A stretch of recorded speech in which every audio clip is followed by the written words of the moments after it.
The function f is given by f of x equals negative x cubed, blah, blah, blah, over 5x squared, blah, blah, blah, which describes the end behavior of f. Now, why did I only mention negative x cubed and not everything else, and 5x squared and not everything else?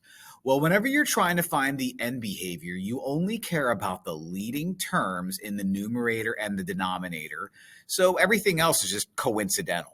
So I have negative x to the third, who cares about the rest, over 5x squared.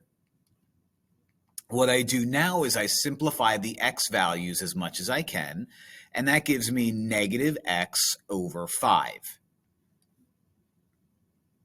Now, what you do to find the limit as x approaches negative infinity, and it's going to sound kind of weird, but the limit as x approaches negative infinity of this guy right here has me plugging in negative infinity for x.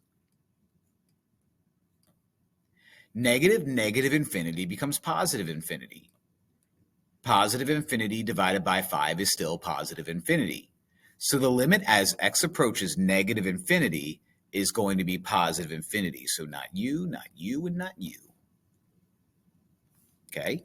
Similarly over here, the limit as x approaches positive infinity is going to have me taking this guy and plugging in positive infinity.